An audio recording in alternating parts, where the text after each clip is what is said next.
tinggal menginterpretasikan. Saya punya titik 1,2, cara nulis 1,2 di grafik itu gimana sih? Ada lagi nggak? Ada. Yang ketiga tuh mempersiapkan siswa untuk masa depan.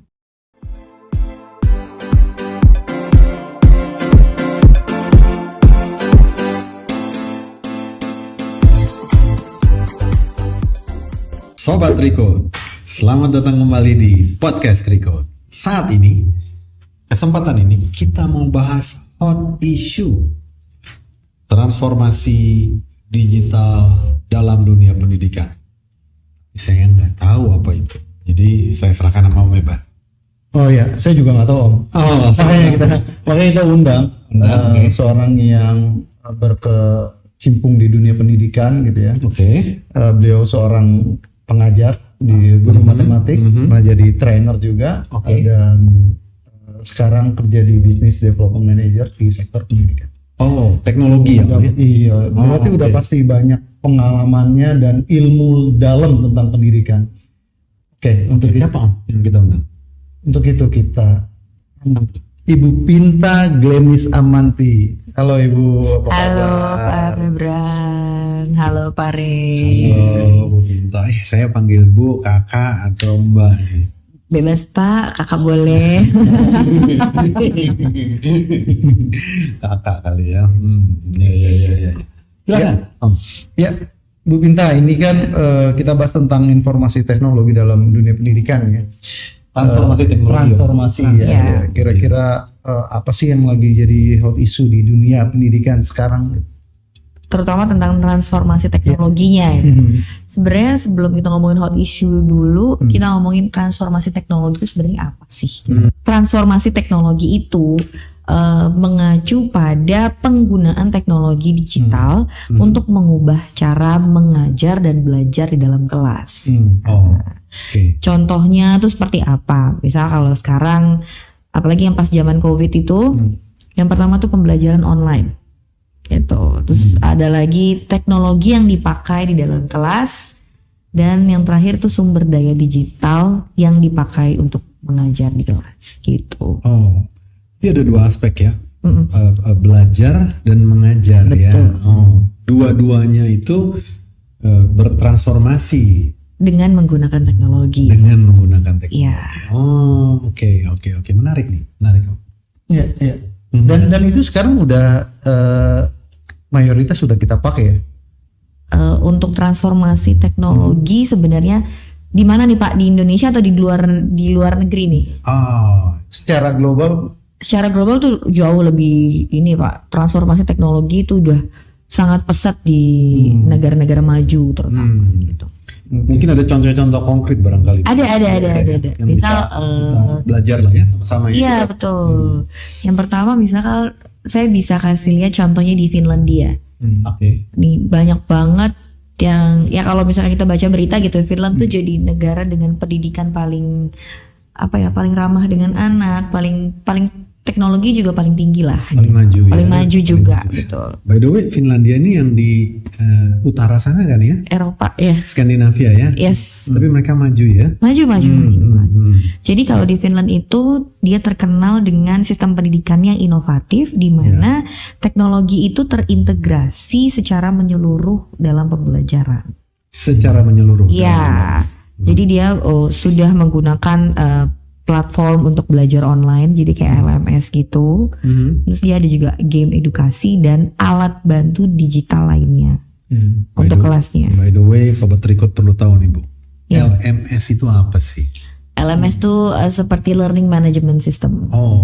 Jadi ya kalau misalkan kita sih punya yang paling mudah digunakan sebenarnya Google Classroom gitu. Tapi banyak jenis LMS lain tuh banyak. Banyak ya, bukan cuma itu ya. Bukan cuma itu, betul. Tapi mungkin kalau untuk balik lagi ke contoh tadi Finlandia ya. Kunci sukses di Finlandia ini sebenarnya fokusnya pada keterampilan abad 21. Jadi mengajar itu dia nggak cuma ngajar biasa, tapi lebih mengajarkan pemecahan masalah di kelas gimana, terus berpikir kritis dan kolaborasi. Jadi anak-anak dipersiapkan untuk masuk ke abad 21 Betul. dengan Teknologi sebagai alat bantu pembelajaran di dalam kelas. Iya. Teknologi sebagai alat bantu, Sobat Riko. Lanjut, Bu. Mungkin contoh yang kedua ya, contoh negara kedua, paling dekat sama kita, Singapura. Iya. Singapura ini dia udah investasi gede-gedean Pak untuk teknologi infrastruktur di dalam pendidikan. Ya. Bahkan si Singapura tuh kalau nggak salah dia punya Teach for Singapore. Teach for Singapore. Teach for Singapore yang ini yang menarik talenta terbaik untuk menjadi guru dan melatih mereka dalam menggunakan teknologi dalam pembelajaran. Gitu. Sekali lagi di negara kedua yang Ibu kasih contoh ini ada kata-kata teknologi ya. Iya betul, teknologi. Jadi kalau kunci sukses di Singapura kalau menurut saya itu terletak pada kepemimpinan kuat dari pemerintahannya, terus kerjasama yang erat juga antara sektor publik dan swasta, dan fokus pada penelitian dan pengembangan dalam sektor pendidikan. Yes. Oke. Nah, teknologi sekali lagi menjadi alat bantu. Betul. Alat bantu dan alat yang utama sebenarnya dalam proses pembelajaran.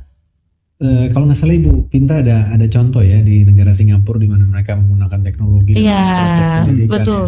Sebenarnya waktu itu saya sempat ngobrol sama teman saya yang udah kerja di Singapura, mereka juga guru di Singapura. Mereka bilang, kalau di kelas kita siswanya tuh udah bring your own device. Bahkan mereka udah nggak pakai lagi tuh buku yang setebel-tebel gini tuh udah nggak pakai lagi Pak, karena semua buku itu udah digital. They're going digital, udah nggak ada lagi kertas-kertas gitu, udah go green lah sebenarnya. Saya ingat anak saya di sekolah itu padahal masih pendidikan dasar lah ya. Iya. Tapi bukunya tebal-tebal itu, kasihan. Maksudnya anak-anak kan punya pertumbuhan fisik yang tidak boleh kita hambat hanya karena membawa buku yang besar ya. Nah ini juga menarik ya, bahwa dengan going digital itu apa yang dibawa jadi secara fisik lebih ringan.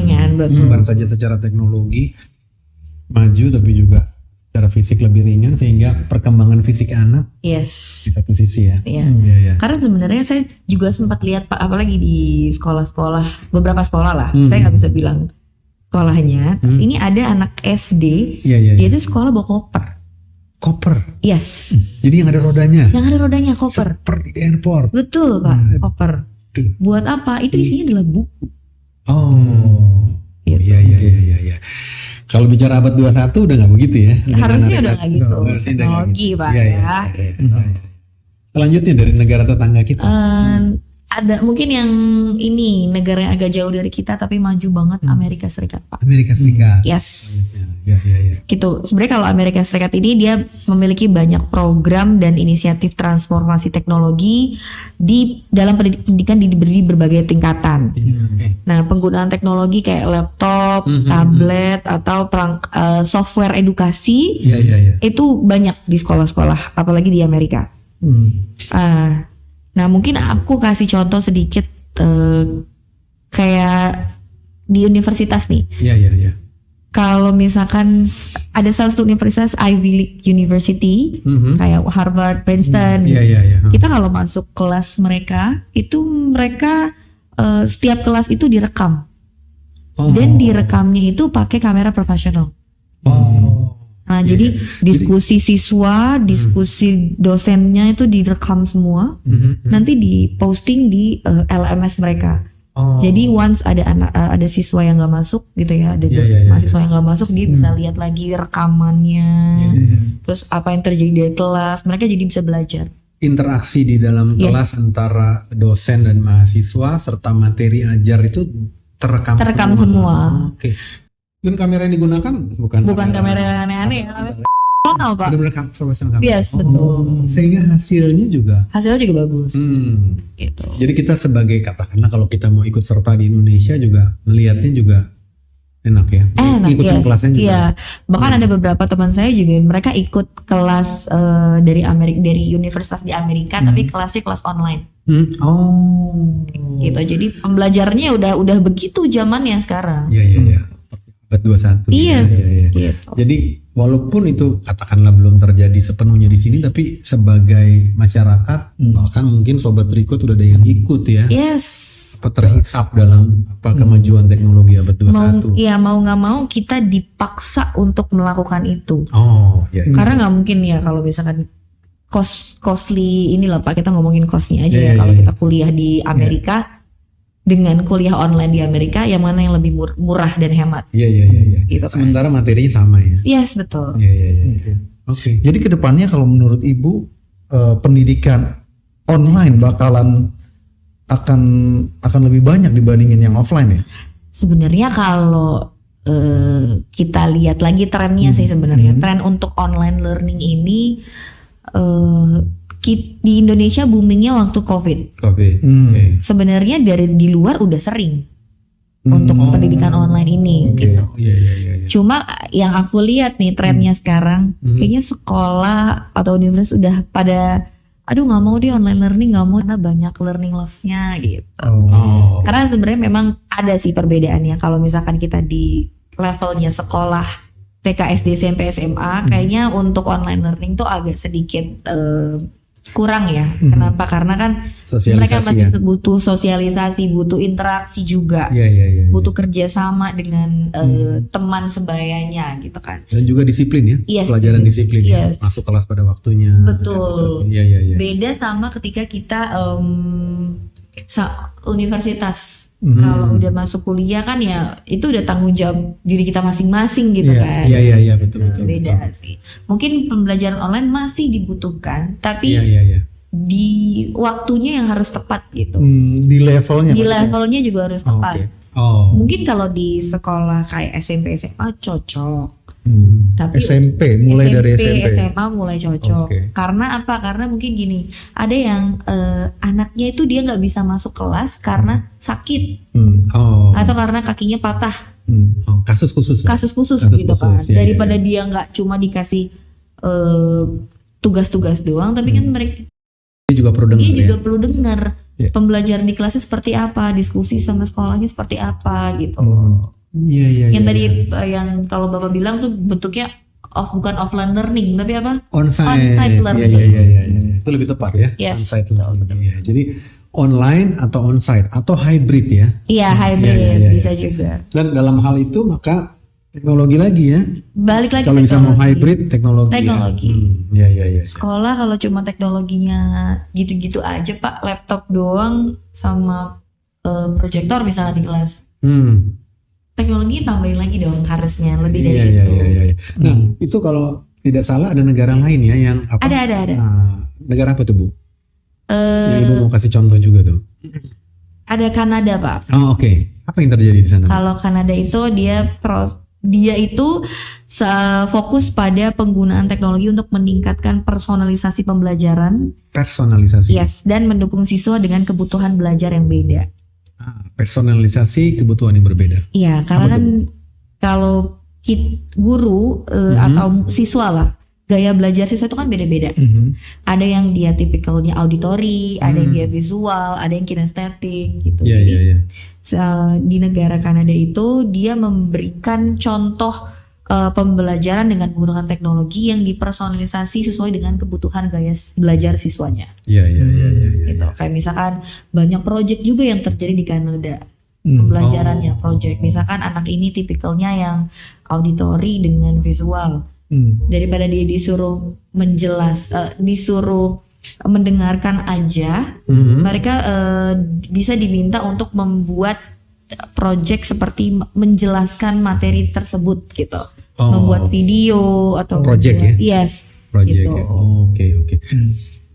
Kalau compare ya Indonesia dengan dunia gitu, Indonesia dengan tetangga gitu, posisi Indonesia tuh udah di sebelah mana, udah sampai mana itu Bu?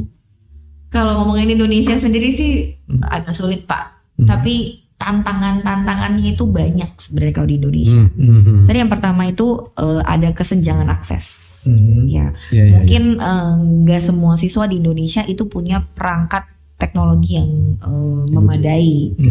Belum teknologinya. Sebelum teknologinya apa dulu? Internet. atau listrik. Masih Oke. banyak daerah di Indonesia itu yang belum terjangkau listrik dan internet. Gitu kan. Itu yang pertama. Yang kedua, keterampilan digital. Oh. Dari siapa nih? Dari guru dan dari siswanya juga.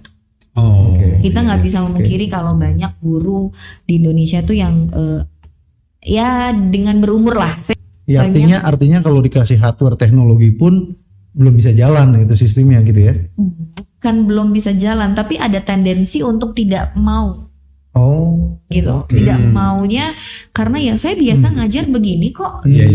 Ngapain saya harus pakai Menggunakan teknologi lagi Iya, gitu iya, kan. betul. Gitu. Nah, itu butuh pelatihan yang sangat ekstra juga ke guru dan siswanya. Kalau siswanya sih kayak menurut saya sih siswa gampang lah. Lebih cepat. Ya? Lebih cepat. Tapi guru ini sih jadi concern utama. Oh. Nah, itu berdua ya Pak tadi. Iya.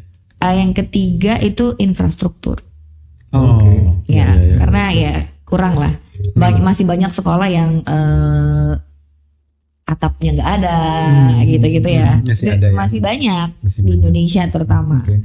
Terus yang keempat itu konten Kontennya. Itu digital, edukasinya.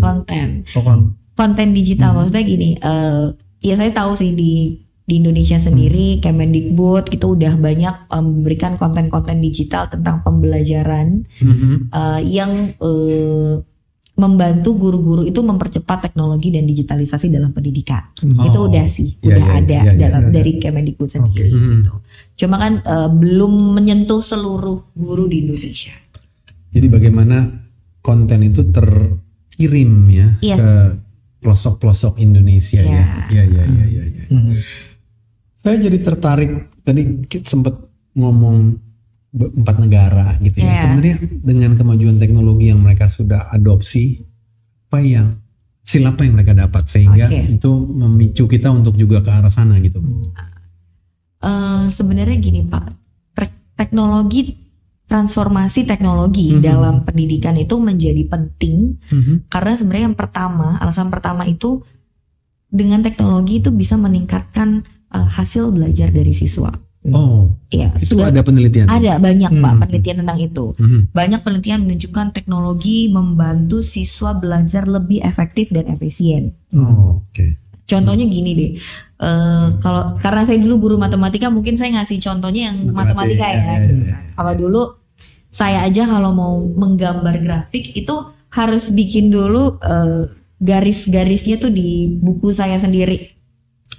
Bikin garis, terus satu-satu saya kotak-kotakin gitu. Jadi itu kan butuh takes time ya kan. Sekarang dengan teknologi saya tinggal buka aplikasi aja. Sumbunya udah ada X dan Y terus titik. Tinggal menginterpretasikan saya punya titik 1,2, cara nulis 1,2 di grafik itu gimana sih gitu. Jadi saya menggunakan teknologi untuk membantu saya mengajar dan membantu siswa saya belajar gitu. Harusnya seperti itu. Jadi ada waktu yang bisa dihemat. Betul. Ya, yang menghapus lah, salah-salah lah, nggak lurus lah gitu ya. Betul. Itu dengan bantuan teknologi sudah tersedia toolsnya ya. Yes. Itu pertama. Yang kedua itu membuat pendidikan lebih mudah diakses. Lebih mudah diakses. Yes, betul. Harusnya yang kayak tadi kalau ada teman saya yang dia ambil kuliah, dia mau sambil kerja nih S2. Dia ambil kuliah online di Amerika. Tapi dia kerja pagi sampai sore, malamnya dia kuliah di Amerika gitu. Tapi online. Iya. Jadi membuat pendidikan itu lebih mudah diakses. Diakses ya. Yes. Ya kasus di lokal juga mungkin bisa ya. Karena hal tertentu dia tidak bisa hadir sekolah. Mereka orang tuanya sakit, dia harus antar gitu ya Bu ya. Itu yang kedua ya. Yang kedua. Ada lagi nggak? Ada. Yang ketiga tuh mempersiapkan siswa untuk masa depan. Maksudnya apa masa depan? Teknologi itu kan sekarang mulai berkembang Pak. Iya. Apalagi dunia sekarang ya digitalisasi kan. Kalau misalkan kita masih diajarinnya pakai pensil sama pulpen aja gitu kan, sama kertas gitu kan. Kalau di dunia kan kita kalau kerja aja deh, yang kita pakai apa? Excel kan. Misalkan Excel. Kalau spreadsheet lah. Kalau kita nggak pernah diajarin pakai Excel, kita mau kerja seperti apa? Iya. Jadi artinya pendidikan yang menggunakan teknologi ini membawa kita untuk masuk menjadi masyarakat dunia juga ya, yang sama dan sejajar ya. Iya ya. Apa yang mereka pelajari di sana kita pelajari di sini. Mereka cara pakainya begitu, kita juga ngerti gitu ya kira-kira ya. Jadi jangan cuma teori aja. Tapi kita juga harus belajar prakteknya seperti apa. Oh, oke. Iya. Yang paling saya seneng tuh kalau dulu pas ngajar ya di kelas itu, ngajarin pakai Excel buat gampang Pak, sum, average, minimum, maksimum gitu. Saya seneng banget tuh kayak gitu. Saya seneng banget ngajar itu ke anak saya, apalagi pas pelajaran statistik. Tapi buat apa sih begitu? Nah itu yang bisa saya ajarkan. Nah kalau misalkan kalian punya soal seperti ini, nanti di dunia nyata tuh seperti ini loh. Ini akan banyak dipakai. Iya. Jadi mereka langsung tahu ya aplikasinya apa ya? Iya. Saya ingat tuh kadang-kadang orang kalau matematik apalagi, aduh, gue tuh mau jadi perancang kan gitu ya. Kan muda, kenapa gue mesti belajar matematik kan gitu ya. Betul.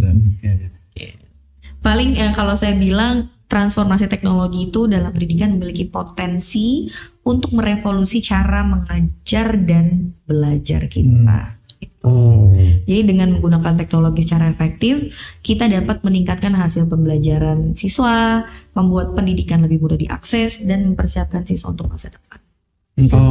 Ya, saya sih penasaran gini Bu. Jadi misalnya kalau di dunia udah viral, udah pakai semua gitu ya, kenapa di Indonesia enggak? Artinya gini, teknologinya itu udah ada kan ya? Berarti di luar kita tinggal mungkin mengadopsi gitu ya, atau bangsa kita bikin produk sendiri gitu ya.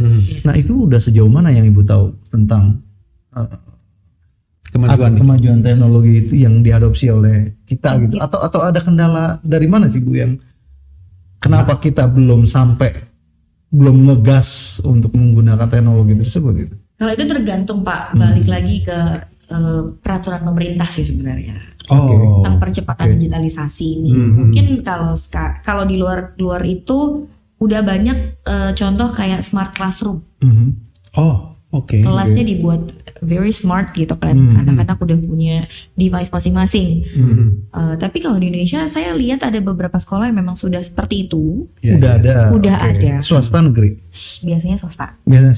Ya. Biasanya swasta. Tapi negeri juga ada. Tapi nggak semuanya. Belum merata. Jadi biasanya gini, kalau negeri itu yang beli dinas pendidikan kasih ke sekolah. Kasih ke sekolahnya 1 atau 2 unit gitu. Kelas percontohan. Tapi banyak yang nggak dipakai juga. Gitu. Karena yang satu gurunya nggak bisa pakai, terus sekolahnya nggak bisa pakai atau takut rusak. Iya. Kendalanya. Biasanya gitu. Tapi biasanya sih ya kalau misalkan mau buat semacam smart classroom atau hybrid classroom itu ada di sekolah swasta banyaknya. Mereka lebih cepat atau lebih dahulu mengadopsi teknologi. Yes. Iya. Menarik ini. Ini menarik. Menarik ya Om. Iya, bukan mendorong ya. Enggak ada, maksudnya gini, kalau ini ngomong tentang swasta kan artinya juga ada pihak swasta juga yang provide solusi ini kan. Yang mungkin nanti kita di part berikutnya kita bahas ya. Iya. Teknologi betul. Apa sih sebenarnya yang dibutuhkan ya? Iya. Satu lagi tadi saya terlupa tanya sama Bu Pinta. Alat-alat teknologi ini kan seringkali dipandang sulit ya. Iya. Nyalainnya di mana gitu segala macam. Jadi ada saran nggak kalau untuk milih alat gitu yang seperti apa gitu kan supaya tujuannya learning curve-nya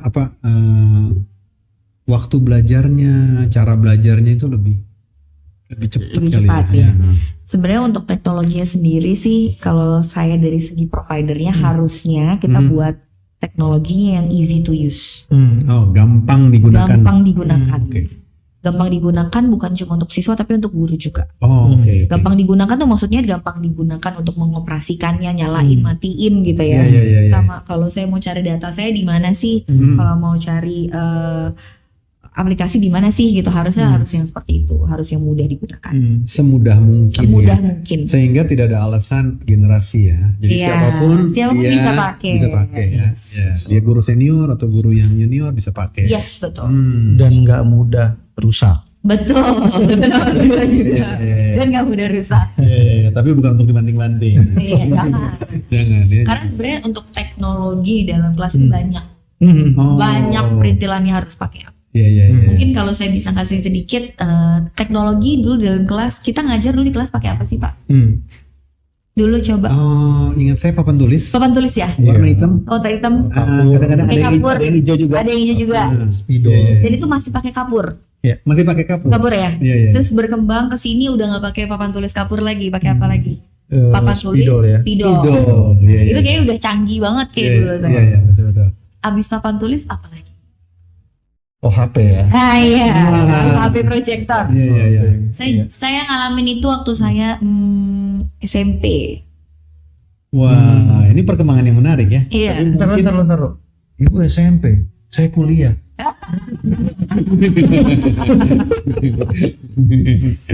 Banget bisa memproyeksikan apa yang saya tulis gitu kan di ya. depan sana. Di depan sana. Sambil saya ngebelakangin. Ya, kalau dulu kan kita ngebelakangin orang-orang sambil nulis di papan tulis. Kalau ini kan kita ngebelakangin papan tulisnya. Iya. Itu udah hebat banget ya. Iya, udah hebat banget menurut saya itu kan. Iya. Nah, setelah OHP apa lagi? Proyektor. Proyektor. Oh. Dan proyektor ini ya saya bisa bilang ini agak lumayan lama nih transisinya. OHP sebentar, OHP nggak terlalu lama, abis itu langsung proyektor kan. Dan sampai sekarang pun masih banyak proyektor dipakai. Oke.